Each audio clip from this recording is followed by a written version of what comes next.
अन्याय करने वाले को अपने कार्य पर पश्चाताप हो और अन्याय भुगतने वाले के मन में फिर से विश्वास जगे समाज के प्रति।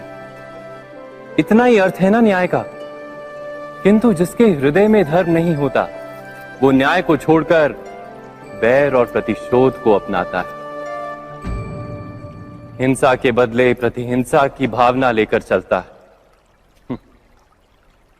स्वयं भोगी हुई पीड़ा से कहीं अधिक पीड़ा देने का प्रयत्न करता है और इस मार्ग पर चलते अन्याय को भुगतने वाला स्वयं अन्याय करने लगता है।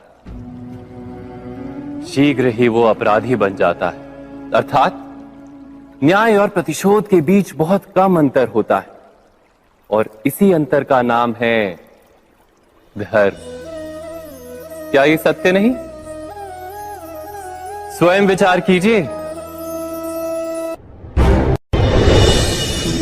दो व्यक्ति जब निकट आते हैं तो एक दूसरे के लिए सीमाएं और मर्यादाएं निर्मित करने का प्रयत्न अवश्य करते हैं। हम यदि सारे संबंधों पर विचार करें तो देखेंगे कि इन सारे संबंधों का आधार यही सीमाएं हैं जो हम दूसरों के लिए निर्मित करते हैं। और यदि अनजाने में भी कोई अन्य व्यक्ति इन सीमाओं को तोड़ता है तो उसी क्षण हमारा हृदय क्रोध से भर जाता है। इन सीमाओं का वास्तविक रूप क्या है? क्या हमने कभी विचार किया? सीमाओं के द्वारा हम दूसरे व्यक्ति को निर्णय करने की अनुमति नहीं देते। अपना निर्णय उस व्यक्ति पर थोपते, अर्थात किसी की स्वतंत्रता का अस्वीकार करते हैं। और जब स्वतंत्रता का अस्वीकार किया जाता है तो उसका हृदय दुख से भर जाता है और जब वो सीमाओं को तोड़ता है तो हमारा हृदय क्रोध से भर जाता है। क्या ऐसा नहीं होता?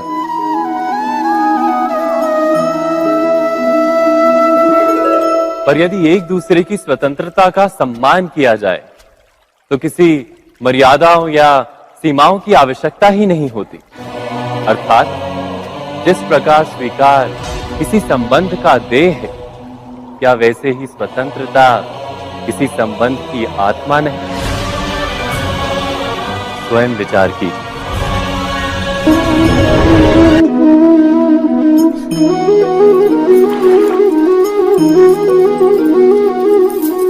पिता सदा ही अपने संतान के सुख की कामना करते हैं, उनके भविष्य की चिंता करते रहते हैं।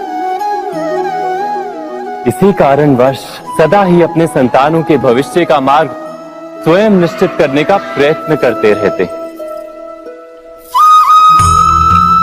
जिस मार्ग पर पिता स्वयं चला है, जिस मार्ग के कंकर पत्थर को स्वयं देखा है, मार्ग की छाया, मार्ग की धूप को स्वयं जाना है, उसी मार्ग पर उसका पुत्र भी चले, यही इच्छा रहती है हर पिता की। निसंदेह उत्तम भावना है ये।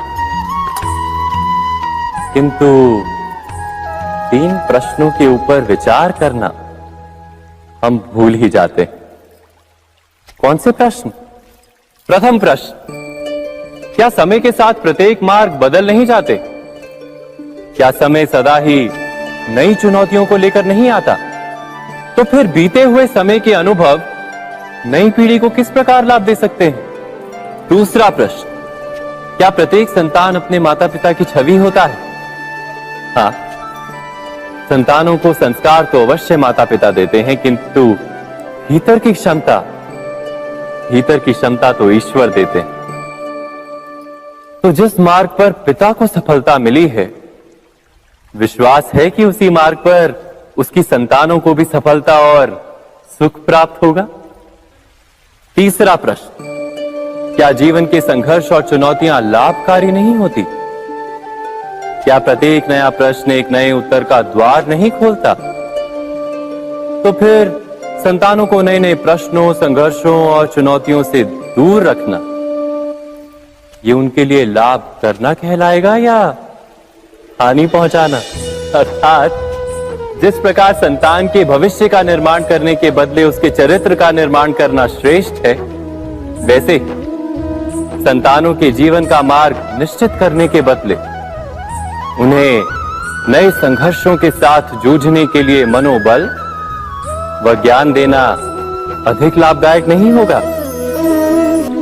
सबके जीवन में ऐसा प्रसंग अवश्य आता है कि सत्य कहने का निश्चय होता है हृदय में, किंतु मुख से सत्य निकल नहीं पाता। कोई भय मन को घेर लेता है। किसी घटना अथवा प्रसंग के बारे में बात करना या फिर स्वयं से कोई भूल हो जाए उसके बारे में कुछ बोलना, क्या ये सत्य है? नहीं, ये तो केवल तथ्य है। अर्थात जैसा हुआ था वैसा केवल बोल देना सामान्य सी बात है। किंतु कभी कभी उस तथ्य को बोलते हुए भी भय लगता है। कदाचित किसी दूसरे की भावनाओं का विचार आता है मन, दूसरे को दुख होगा ये भय भी शब्दों को रोकता है। तो ये सत्य क्या है? क्या हमने कभी विचार किया है? जब भय रहते हुए भी कोई तथ्य बोलता है तो वो सत्य कहलाता है। वास्तव में सत्य कुछ और नहीं, केवल निर्भयता का दूसरा नाम है। और निर्भय होने का कोई समय नहीं होता, क्योंकि निर्भयता आत्मा का स्वभाव है। अर्थात क्या प्रत्येक क्षण सत्य बोलने का क्षण नहीं होता?